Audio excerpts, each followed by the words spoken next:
Lecture 66 shopping time.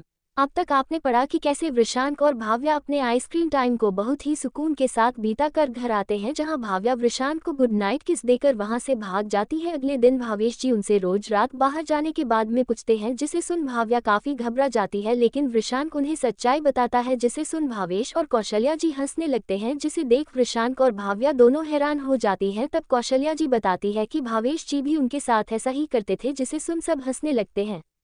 अब आगे सारे लोग हंसी खुशी नाश्ता करने लगते हैं तो अचानक भाव्या को कुछ याद आता है और वो भावेश जी से कहती है, पापा आज मैं कॉलेज के बाद शॉपिंग करने जाऊंगी मुस्कान के साथ। ये सुनकर कौशल्या जी पूछती है, लेकिन अभी 15 पहले तो तुमने शॉपिंग करी थी। जिस पर भाव्या कहती है, अरे माँ वो तो मैंने अपने कॉलेज जाने के कपड़ों की करी थी। जिसे सुन कौशल्या जी पूछती है, तो अब किस चीज़ की करनी है। जिस पर भाव्या कहती है, अरे माँ मैंने आपको बताया था ना कि अनूप के आश्रम की वो माया है ना, उसकी शादी होने वाली है, तो उसने हम सबको बुलाया है, बस उसी के लिए शॉपिंग करनी है।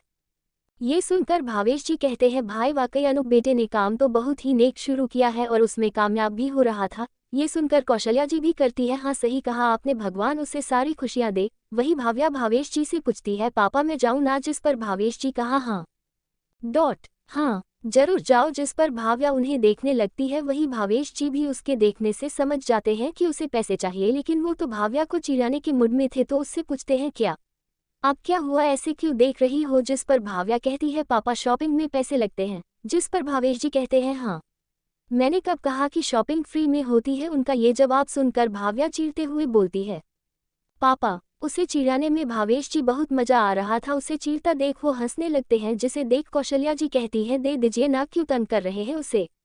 जिस पर भावेश जी अपना पर्स निकालते हुए कहते हैं, क्या करूं, इसे चिढ़ाने में बड़ा मजा आता है। ये बोल वो जैसे ही अपना पर्स खोलते हैं, भाव्या जल्दी से उनसे पर्स छीन लेती है और उसमें ने उनका कार्ड निकालते लेती है। जिसे देख वो कहते हैं, अरे वो मेरा कार्ड है, मैं कैसे रहूंगा, मेरे पास तो कैश भी नहीं है। ये सुनकर भाव्या उन्हें चिढ़ाते हुए कहती है, ये तो आपको मुझे चिढ़ाने से पहले सोचना चाहिए था ना।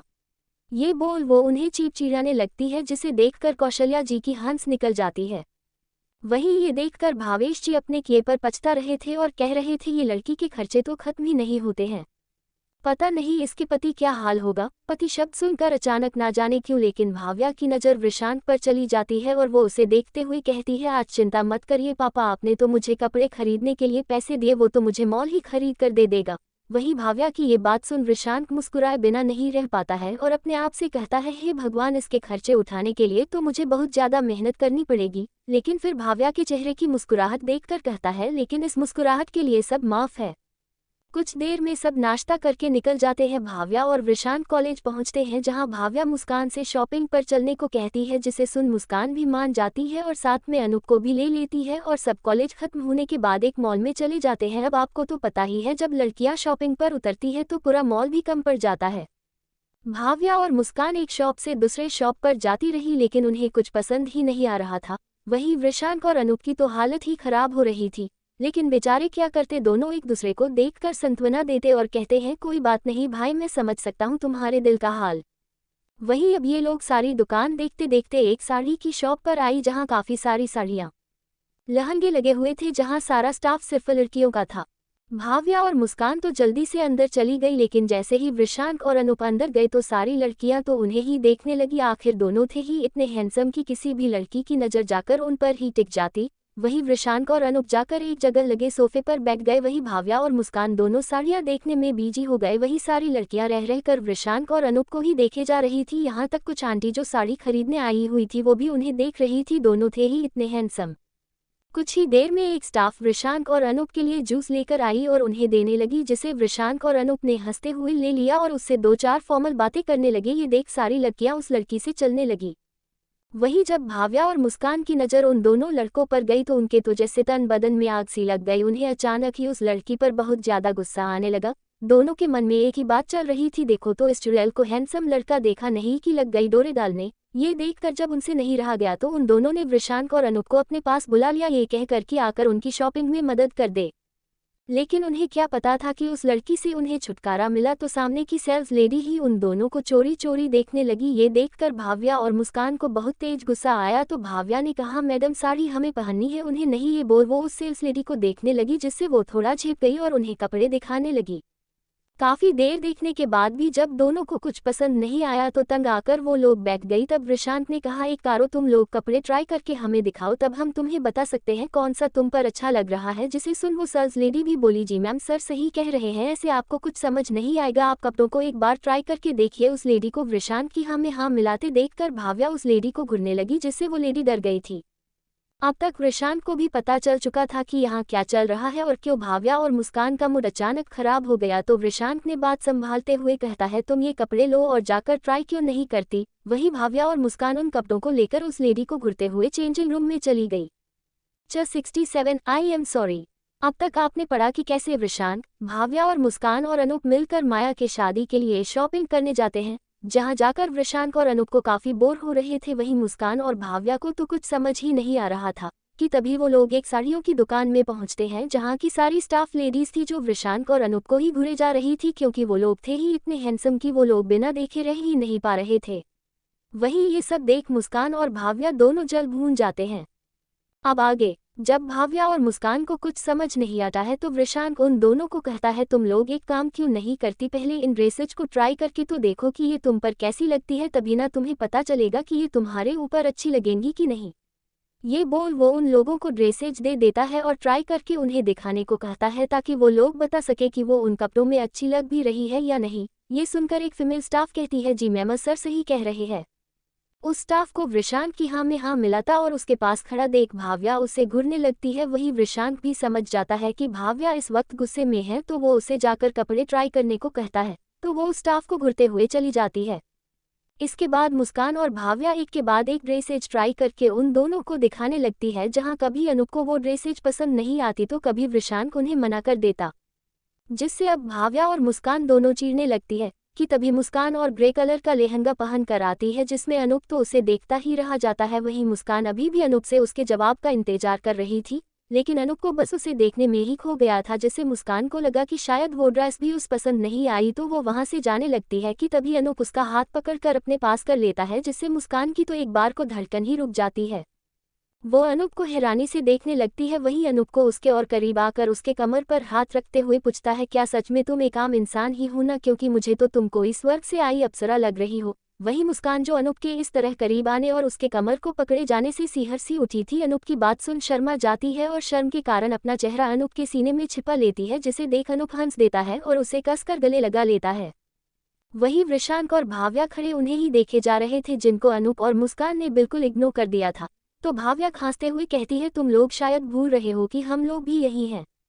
उनकी आवाज़ सुनकर अनूप और मुस्कान दोनों होश में आते हैं और एक दूसरे से अलग होकर इधर उधर देखने लगते हैं। वहीं मुस्कान वहां से चेंज करने के लिए भाग जाती है, क्योंकि उसकी ड्रेस तो सेलेक्ट हो गई थी, लेकिन भाव्या को अभी भी कुछ भी पसंद नहीं आ रहा था और अब उसे रिशांत पर भी गुस्सा आने लगा था कि उसे एक भी ड्रेस पसंद क्यों नहीं आ रही है। वो दोबारा गुस्से से अपनी ड्रेस चेंज करने चली जाती है। वहीं अनूप और मुस्कान चेंजिंग रूम से निकल जाते हैं दूसरी चीजें देखने के लिए। अब वहां सिर्फ भाव्या और रिशांत ही बचे थे। वही भाव्या गुस्से से बड़बड़ाते हुए अपने कपड़े चेंज कर रही थी। वो बड़बड़ाते हुए कहती है, पता नहीं क्या हो गया है कि इसे तो एक भी ड्रेस ही नहीं पसंद आ रही है, जबकि मुझे सब ही मुझ पर सही लग रही है। ये विशी भी ना कहता है जो तुम्हें पसंद हो वो तुम ले सकती है। अरे अब इसे कौन समझाए कि मुझे सिर्फ उसके लिए ही तो सुंदर दिखना है, बाकी की नजरों का क्या मैं अचार डालूंगी। लेकिन नहीं, इन्हें तो एक भी ड्रेस ही पसंद नहीं आ रही है। वही भाव्या जब दूसरी ड्रेस पहन कर आती है तो रिशांत को वो भी पसंद नहीं आती। इस बार भाव्या गुस्से से कहती है, विशी तुम्हें कोई भी ड्रेस पसंद क्यों नहीं आ रही है, अब मैं थक गई हूँ ड्रेस चेंज करते करते। जिस पर रिशांत कहता है, तो मैंने कहा तो है कि तुम्हें जो पसंद है तुम ले सकती है, मेरे ना पसंद करने से क्या ही फर्क पड़ता है। जिस पर भाव्या अपने कमर पर हाथ रखते और चीरते हुए कहती है, विशी तुम बहुत बुरे हो, तुम जानबूझकर ऐसा कर रहे हैं, तुम्हें भी अच्छे से पता है कि मैं सिर्फ तुम्हारे लिए ही अच्छी दिखना चाहती हूँ। जिस पर रिशांत उसके पास आते हुए कहता है, अगर तुम सब कुछ मेरे लिए कर रही हो तो तुम्हें ऐसा करने की कोई ज़रूरत नहीं है, क्योंकि मुझे तुम हर कपड़े में सुंदर दिखती है, तुम्हें मेरे लिए कुछ भी एक्स्ट्रा करने की ज़रूरत नहीं है। ओके। ये सुनकर भाव्या शर्मा जाती है और वापस से जाकर दूसरी ड्रेस ट्राई करने लगती है। वहीं रिशांत वापस से सोफे पर बैठ जाता है और वहां रखी मैगजीन पढ़ने लगता है। कुछ ही देर में भाव्या वापस से आती है। अब की बार उसने एक रेड कलर का लहंगा पहन रखा था। वो आकर रिशांत के सामने खड़ी हो जाती है। वहीं रिशांत की नज़र जब भाव्या पर जाती है तो वो एक पल को तो सांस ही लेना भूल जाता है, क्योंकि भाव्या उस रेड लहंगे में इतनी सुंदर लग रही थी कि उसे रिशांत के लिए शब्दों में बयान कर पाना भी मुश्किल था। वही भाव्या वृषांक की तरफ देखकर उसके जवाब का इंतजार कर रही थी, लेकिन जब वृषांक कुछ नहीं बोलता तो वो मायूस हो जाती है क्योंकि उसे लग रहा था कि वृषांक को ये भी पसंद नहीं आया है। तो वो कहने लगती है, तुम्हें ये भी पसंद नहीं आया, मैं दूसरा कुछ पहन कर आती हूँ। वो जाने के लिए पीछे मुड़ी ही थी कि वृषांक आकर उसका हाथ पकड़ लेता है और उससे कहता है, आई एम सॉरी। जिसे सुन भाव्या को कुछ समझ नहीं आता कि आखिर वृषांक उसे सॉरी क्यों बोल रहा है। वहीं जब तक वो कुछ समझ पाती उसे अपने होठों पर एक बेहद नर्म सा एहसास होता है, जिसका एहसास करते ही भाव्या की आंखों में हैरानी आ जाती है क्योंकि वृषांक उसे किस कर रहा था। उसे तो कुछ समझ ही नहीं आ रहा था कि आखिर अचानक वृषांक को क्या हो गया कि उसने उसे किस कर लिया, लेकिन अभी वो इन सब के बारे में बिल्कुल सोचना नहीं चाहती थी और बस उस किस को महसूस करना चाहती थी। तो बस उसने अपनी आंखें बंद कर ली और उस प्यारे एहसास को महसूस करने लगी। वही वृषांक उसे बहुत ही सॉफ्ट किस किए ही जा रहा था। कुछ देर बाद जब भाव्या को सांस लेने में तकलीफ होने लगी तब जाकर उसने उसे छोड़ा और अपना सिर भाव्या के सिर से लगा लिया। वही भाव्या तो अभी भी ये सोच रही थी कि आखिर उसने उसे सॉरी क्यों बोला होगा। किस करने के बाद से भाव्या वृषांक को देखे जा रही थी। वही वृषांक भाव्या की आंखों में सवाल देखकर समझ जाता है कि वो क्या जानना चाहती है, जिस पर वृषांक उसे देखते हुए कहता है, आई एम सॉरी, मैंने तुम्हें यूं अचानक किस किया क्योंकि मुझसे तुम्हें देखने के बाद कंट्रोल ही नहीं हुआ क्योंकि तुम बहुत बहुत बहुत ज्यादा सुंदर और प्यारी लग रही थी। उसकी ये बात सुन भाव्या मुस्कुरा देती है और मुस्कुराते हुए कहती है, अच्छा फिर तो मुझे तुम्हें रोज ही सॉरी कहना चाहिए क्योंकि मुझे तो तुम रोज ही बहुत ज्यादा हैंडसम लगते हो। ये सुनकर वृषांक ब्लश करने लगता है। वही भाव्या उसे देख हंसने लगती है और वहां से जाने लगती है क्योंकि उसे पता चल गया था कि वृषांक को ये ड्रेस बहुत पसंद आई है और अब तो वो इसे ही खरीदने वाली थी। वही वृषांक तो उसे बस जाते हुए ही देखे जा रहा था। न जाने उसके दिमाग में क्या आया कि वो वापस से जाकर भाव्या को एक हल्का सा किस कर देता है, जिससे भाव्या वापस से हैरान हो जाती है और उसे देखते हुए पूछने लगती है, अब ये किस लिए था। जिस पर वृषांक अपने दांत दिखाते हुए कहता है, थैंक यू, ये ड्रेस चुनने के लिए। जिस पर भाव्या वापस से शर्मा जाती है और झूठा गुस्सा दिखाते हुए कहती है, हटो, मुझे सब पता है, तुम्हें बस बहाना चाहिए होता है मुझे किस करने का, मैं सब समझती हूँ तुम्हारे बहाने। ये बोल वो जल्दी से चेंजिंग रूम में घुस जाती है और वहां जाकर अपने होठों को देखने लगती है और अभी अभी हुए उस किस को याद करने लगती है और अपने में ही शर्माने लगती है और कहती है, ये विशी भी ना दिन ब दिन मुझे पागल करता जा रहा है अपने प्यार में। ये सोच वो मुस्कुराने लगती है और वापस से चेंज कर क्या जाती है और अब दोनों अनूप और मुस्कान के पास जाने लगते हैं। तो भाव्या को वृषांक के लिप्स पर अपनी लिपस्टिक के निशान दिखते हैं, जिन्हें देखकर वो वृषांक के पास जाने लगती है। वही वृषांक भाव्या को पास आता देख पूछता है, क्या हुआ, लेकिन भाव्या उसके नजदीक आते ही जा रही थी, जिससे वृषांक की सांस ऊपर नीचे होने लगती है। वही भाव्या उसके नजदीक जाकर उसके होठों पर हाथ रखते हुए करती है, तुम्हारे किए हुए शरारत के निशान तुम्हारे होठों पर है, मैं नहीं चाहती कोई भी तुम्हें ऐसे देखे। ये सुनकर वृषांक उसे पकड़ते हुए कहता है, अच्छा और वो क्यों। जिस पर भाव्या कहती है, क्योंकि ये शरारती लड़का सिर्फ मेरे साथ ही शरारत कर सकता है और ऐसे सिर्फ मेरे सामने ही रह सकता है। ये सुन वृषांक मुस्कुराने लगता है और वापस से किस करने के लिए आगे बढ़ने लगता है, जिसे देखकर भाव्या उसे हटाते हुए वहां से भाग जाती है। जिसे देखकर वृषांक मुस्कुराते हुए उसके पीछे चलने लगता है। वहीं मुस्कान और अनूप कुछ और कपड़े देख रहे थे जब उन्होंने वृषांक और भाव्या को वहां आते हुए देखा, जिसे देखकर अनूप तो कुछ समझ नहीं पाता है, लेकिन मुस्कान भाव्या को देखकर समझ जाती है कि जरूर कुछ हुआ है वृषांक और भाव्या के बीच, जो भाव्या का चेहरा शर्म से लाल हुआ पड़ा है। और जब वो और ध्यान से देखने लगती है तो पाती है कि भाव्या की लिपस्टिक कहीं गायब है। वहीं जब वो वृषांक को देखती है तो उसके होठों की रेडनेस देखकर उसे शक होता है कि उन दोनों ने चेंजिंग रूम में कुछ तो किया है। अब वो भाव्या को शक भरी निगाहों से देखने लगती है। वही भाव्या को तो एहसास ही नहीं था कि मुस्कान को उस पर शक हो गया है। वो तो अभी भी वृषांक के साथ बिताए उन पलों को याद करके मुस्कुरा रही थी। वहीं उसे अपने में ही मुस्कुराता देख अपने आप से कहती है, जरूर कुछ तो छिपा रहे हैं, ये दोनों मिलकर पता लगाना पड़ेगा। 68 दो दिल मिल रहे हैं। अब आपने पढ़ा कि कैसे वृषांक और भाव्या, मुस्कान और अनूप सब मिलकर माया की शादी की शॉपिंग करने एक मॉल में गए हैं, जहां मुस्कान और भाव्या को कुछ पसंद ही नहीं आ रहा था। तब वो लोग एक साड़ी के शोरूम में गए जहां की फीमेल स्टाफ वृषांक और अनूप को ही घुरे जा रही थी, क्योंकि वो लोग थे ही इतने हैंडसम। वहीं मुस्कान और भाव्या दोनों जल भून कर राख हो रही थी। उसी गुस्से में उन दोनों को कुछ भी पसंद नहीं आ रहा था। तब वृषांक ने उन्हें ट्राई करके दिखाने को कहा, जिसके बाद अनूप और वृषांक दोनों अपने वालियों को देखकर दंग रह गए थे, क्योंकि वो दोनों लग ही इतनी सुंदर रही थी। अब आगे वृषांक और भाव्या चेंजिंग रूम से बाहर निकलकर अनूप और मुस्कान के पास आ गए, जिस पर अनूप ने तो नहीं लेकिन मुस्कान ने जरूर ध्यान दिया कि चेंजिंग रूम से बाहर निकलते वक्त भाव्या काफी शर्मा रही थी। वहीं उसके होठों से अब लिपस्टिक भी गायब थी। उसे वृषांक और भाव्या पर शक हुआ और उसने अपना शक दूर करने की ठान ली। कुछ देर बाद उन लोगों ने कुछ और शॉपिंग की, उसके बाद वहां से निकल गए। बाहर निकलते ही भाव्या ने वृषांक से कहा, विशी मैं बहुत थक गई हूँ, मुझे भूख लगी है।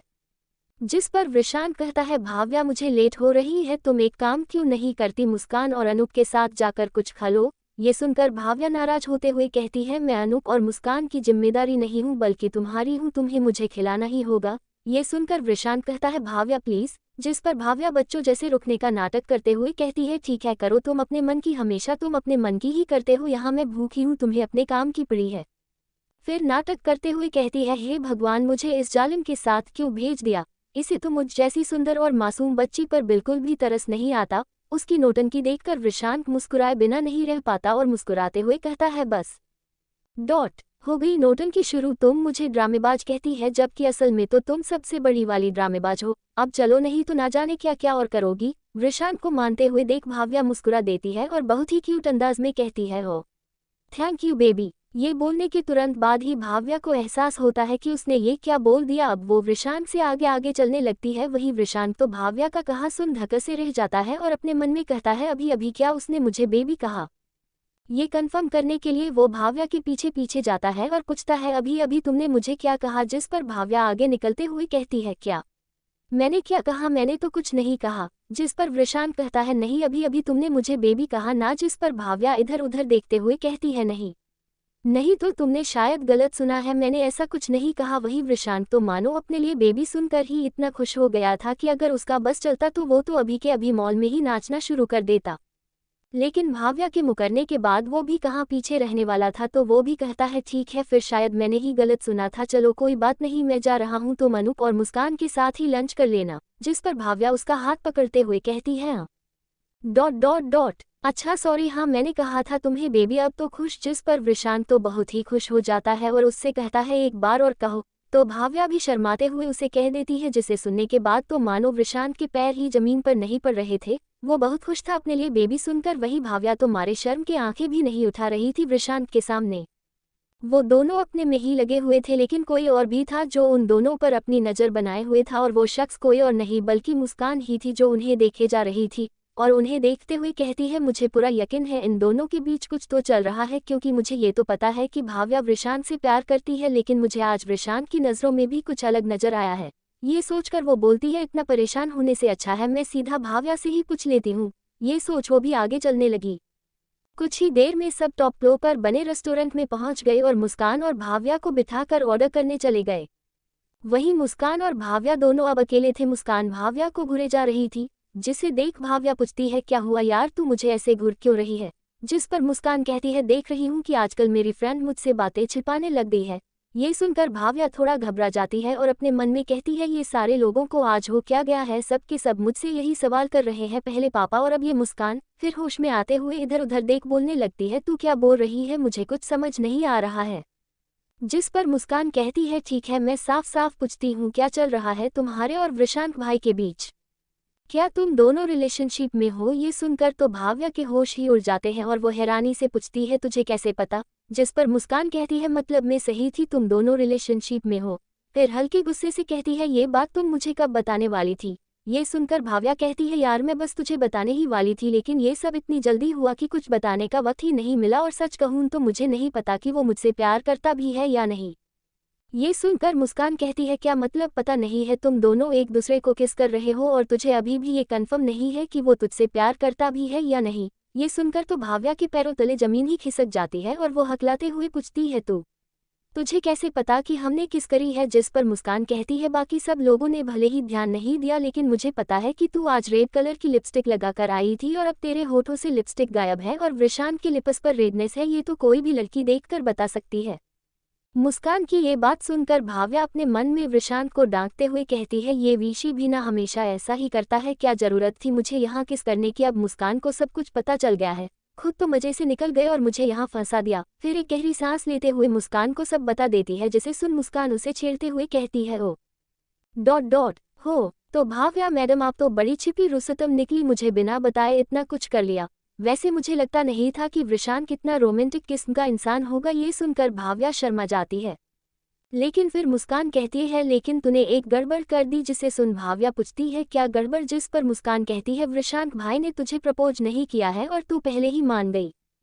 ये सुनकर भाव्या कहती है तो अब मैं क्या करूं, जिस पर मुस्कान कहती है उनसे कुछ दिन रुक जा और बोल, जब तक तुझे वो एक अच्छा सा प्रपोज नहीं करते तब तक वो तेरे करीब नहीं आ सकते हैं। ये सुनकर भाव्या भी उसकी हाँ में हाँ मिलाते हुए कहती है तू सही कह रही है, लेकिन फिर झल्लाते हुए कहती है लेकिन मैं क्या करूं, वो जब भी मेरे करीब आता है मैं खुद को रोक ही नहीं पाती हूँ।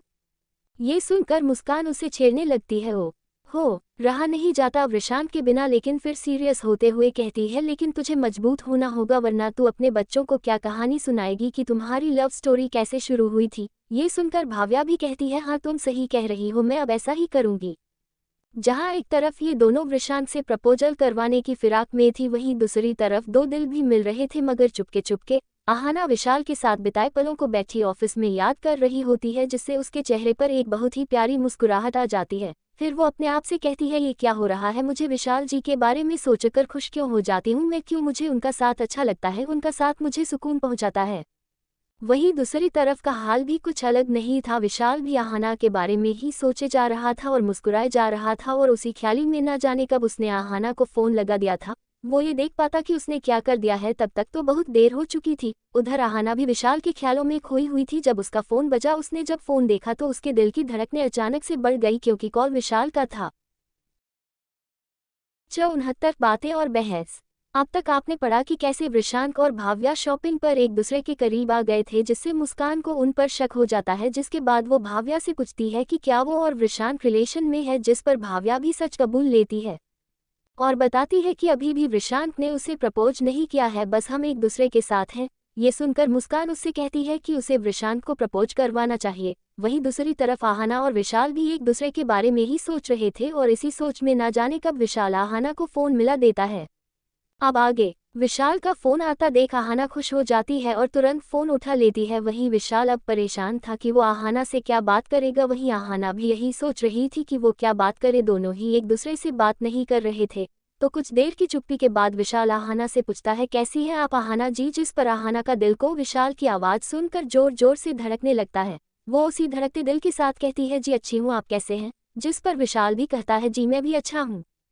जिसके बाद आहाना पूछती है जी बताए किस लिए कॉल किया था आपने, जिस पर अब विशाल हड़बड़ा जाता है कि वो क्या कहे। जब कुछ नहीं समझ में आता तो पूछता है जी मैंने ये जानने के लिए फ़ोन किया था कि अनवर जी कहाँ पर है। ये बोलने के बाद ही उसे एहसास हो जाता है कि कितना गंदा एक्सक्यूज़ मारा है उसने। वहीं आहाना भी समझ रही थी विशाल को, और उसे विशाल की इस क्यूट हरकत पर हंसी भी आ रही थी, लेकिन फिर भी वो बिना उसे ये एहसास हुए कहती है जी वो घर पर होंगे, आप उनसे ही बात कर लीजिए। ये सुनकर विशाल कहता है ठीक है मैं उनसे ही बात कर लेता हूँ, और अपने मन में कहता है मैं बात तक तो कर नहीं पाया, उसे अपने दिल का हाल कैसे बताऊंगा। ये सोच वो मायूस हो जाता है और फ़ोन रखने को होता है कि तभी उधर से आवाज़ आती है आप आ रहे हैं ना माया की शादी में। ये सुनकर विशाल पूछता है आप चाहती हैं मैं आऊँ, जिस पर आहाना धीरे से बोलती है जी मैं चाहती हूँ कि आप आएं।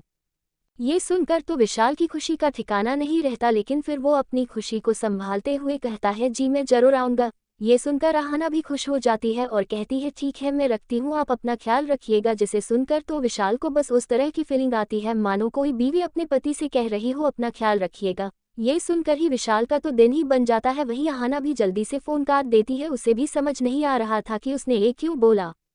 उधर वृषांक और अनूप सबका ऑर्डर लेकर आते हैं तो भाव्या इस बार उससे बात नहीं करती। ये देखकर वृषांक को थोड़ी हैरानी तो होती है कि आखिर बात क्या है, लेकिन वो ज़्यादा ध्यान नहीं देता। कुछ देर बाद सब वहां से निकल जाते हैं। कार में भी भाव्या वृषांक से ज़्यादा बात नहीं करती। ये देखकर वृषांक सोच में पड़ जाता है कि आखिर बात क्या है, लेकिन अभी वो कुछ ना सही नहीं समझता और उसे छोड़कर अपने ऑफिस चला जाता है।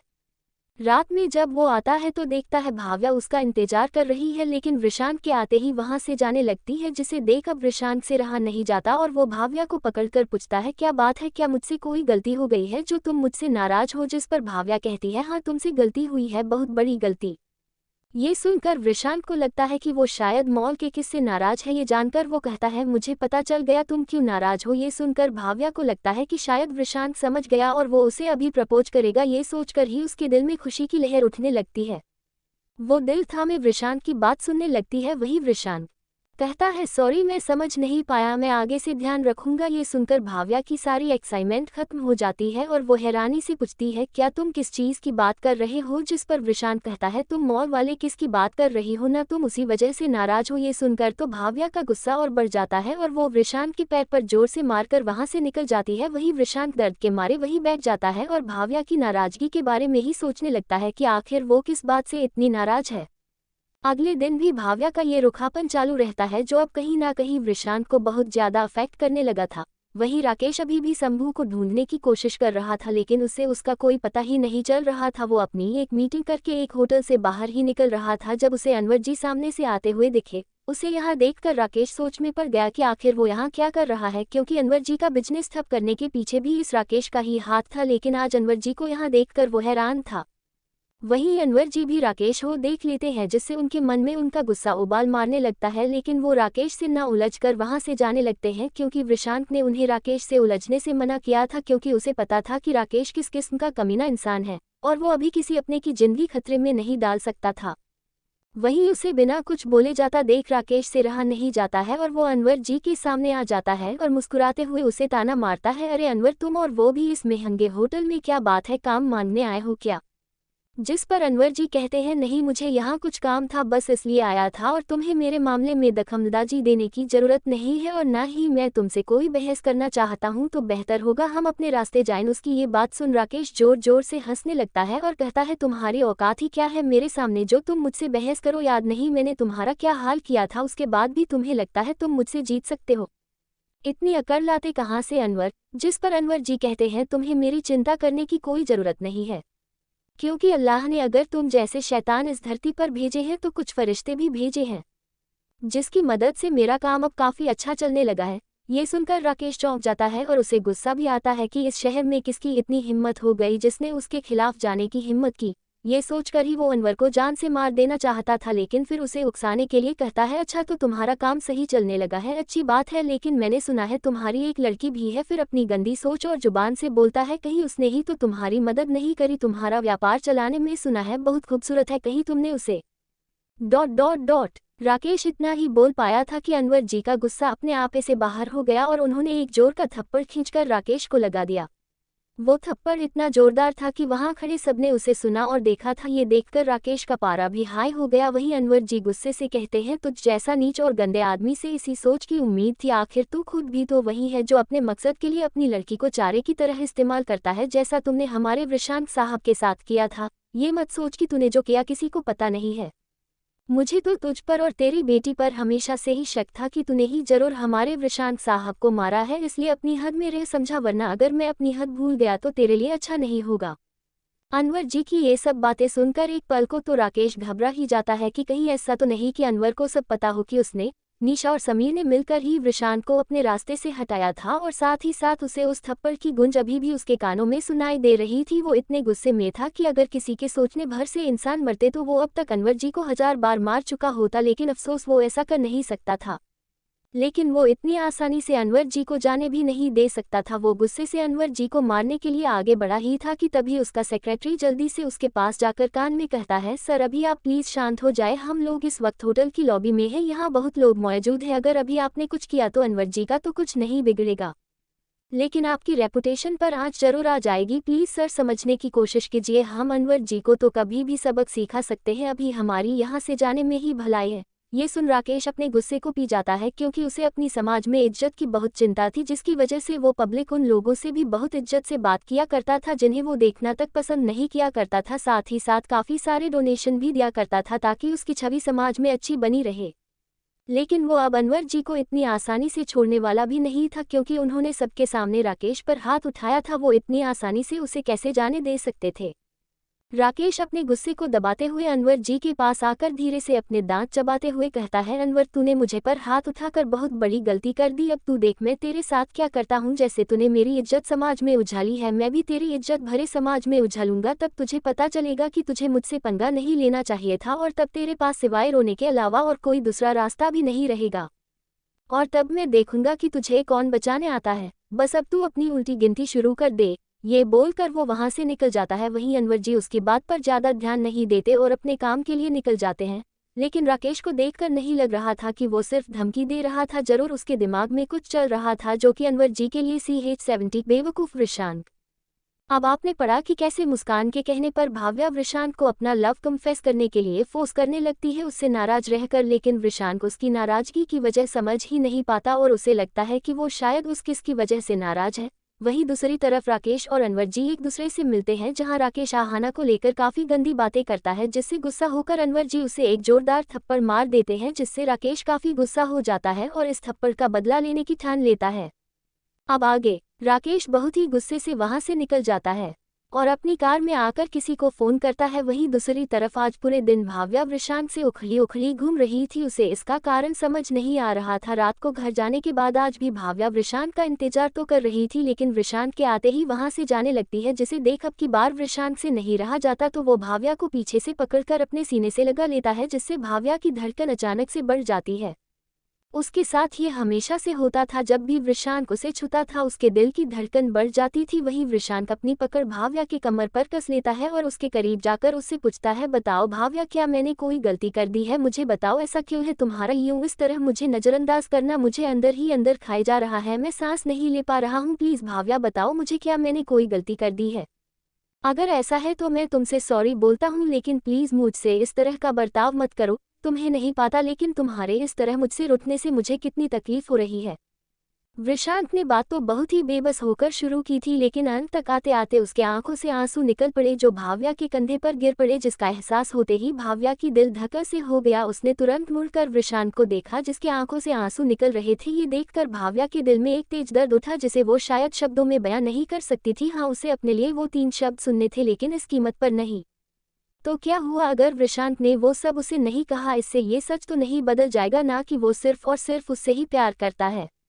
ये सब सोचकर भाव्या ने उसे कसकर गले लगा लिया और बोलने लगी, आई एम सॉरी विशी, मैं बस कुछ देर के लिए बहक गई थी और दूसरी लड़कियों की तरह बन गई थी और तुमसे वो सब सुनना चाहती थी जो बाकी लड़कियां सुनना चाहती है अपने किसी खास से। लेकिन मुझे पता चल गया है, इससे कोई फर्क नहीं पड़ता कि तुम कुछ कहते हो या नहीं। मैं बस अब से तुम्हें कभी दुखी नहीं करूंगी, कभी नहीं, और हमेशा तुम्हारे साथ रहूंगी मेरे प्यारे बुद्धू। अपने लिए बुद्धू सुनकर वृषांक बोलाए मैं बुद्धू नहीं समझी, मेरा IQ 130 है, तुम्हारी तरह नहीं। ये सुनकर भाव्या हंसने लगती है और हंसते हुए कहती है, हाँ मेरे प्यारे बुद्धू, तुम्हें भगवान ने भेजा तो भेजा, लेकिन भेजे में भेजा नहीं भेजा।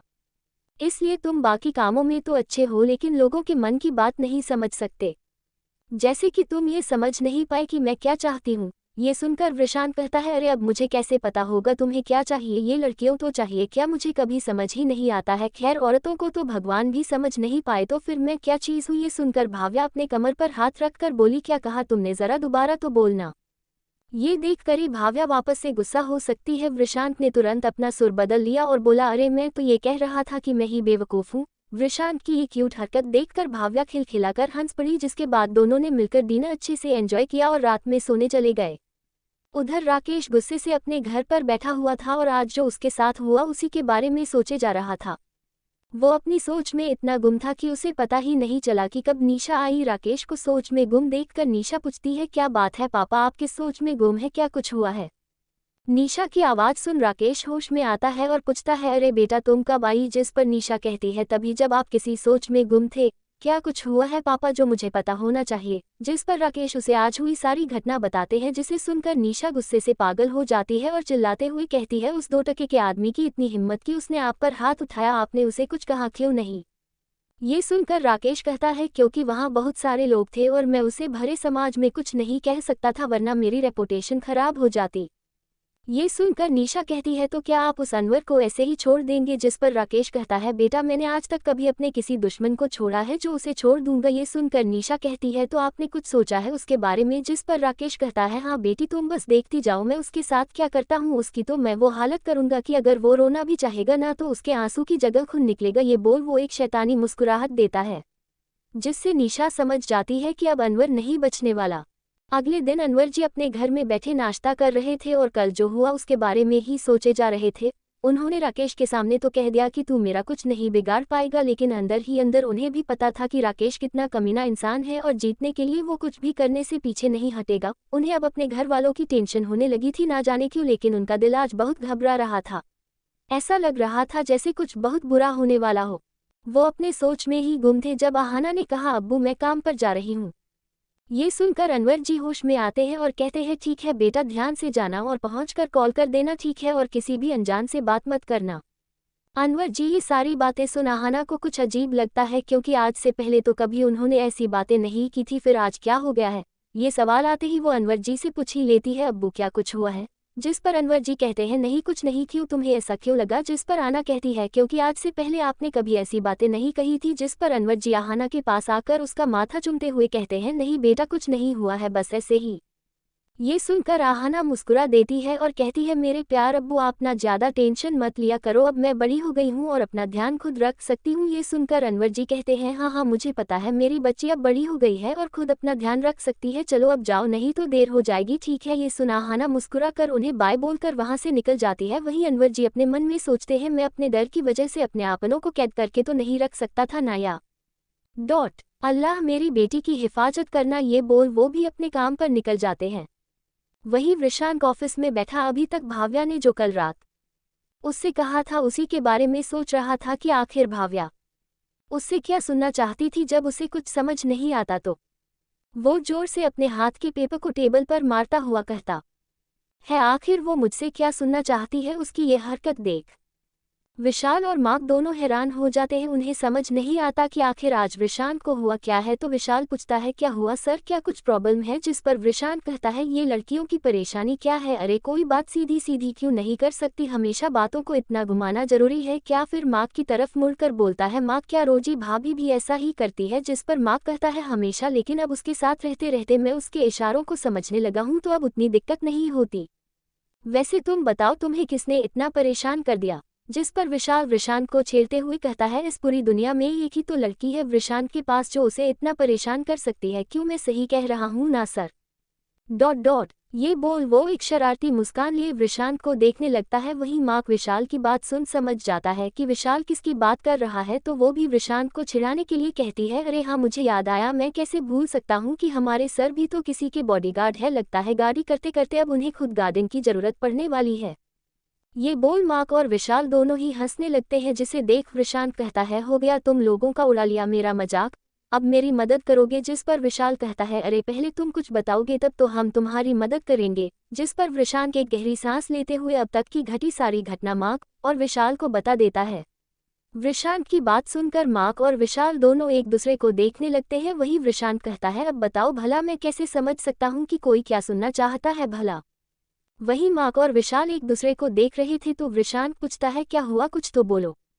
जिस पर विशाल कहता है, आई एम सॉरी सर, लेकिन अभी मैं जो कहने जा रहा हूँ उसे ध्यान से सुनिएगा। ये बोल वो कहता है, तुम सच में एक नंबर के गधे हो। वहीं मार्क भी कहता है, हाँ सही कहा विशाल तुमने, मुझे तो लगा था मेरा बॉस बहुत ही अक्लमंद इंसान है, लेकिन ये तो बहुत बुद्धू निकला। उन दोनों की ये बात सुन वृषांत चिल्लाते हुए कहता है, अब तुम लोग मेरी बेइज्जती करना बंद करोगे और बताओगे क्या बात है। जिस पर विशाल कहता है, मतलब तुमने इतना कुछ कर लिया लेकिन अभी तक उसे वो नहीं बोला। विशाल की बात सुनकर वृषांत कहता है, विशाल मैं बहुत मारूंगा अगर अब तुमने एक भी बकवास की, तो तुम कहना क्या चाहते हो। जिस पर मार्क कहता है, वो ये कहना चाहता है कि तुमने इतना कुछ कर लिया लेकिन मेन बात तो उससे बोली ही नहीं। जिस पर वृषांत पूछता है, कौन सी मेन बात। जिसे सुन मार्क और विशाल दोनों एक साथ कहते हैं, तुमने उसे प्रपोज तो किया ही नहीं। उन दोनों की ये बात सुनकर वृषांत कहता है, अरे अब इसमें प्रपोज करने वाली क्या बात है, उसे पता तो है ही ना कि मैं उसे पसंद करता हूँ। जिस पर मार्क कहता है, हाँ उसे पता है, लेकिन वृषांत हर लड़की चाहती है उसे उसका चाहना वाला एक बहुत ही खास अंदाज में प्रपोज करे जो तुमने नहीं किया। उन दोनों की ये बात सुन अब वृषांत को समझ में आता है कि क्यों भाव्या उससे नाराज थी, लेकिन वो कुछ कहता उससे पहले ही उसके कैबिन का दरवाजा जोर से खुला, जिससे वृषांत, मार्क और विशाल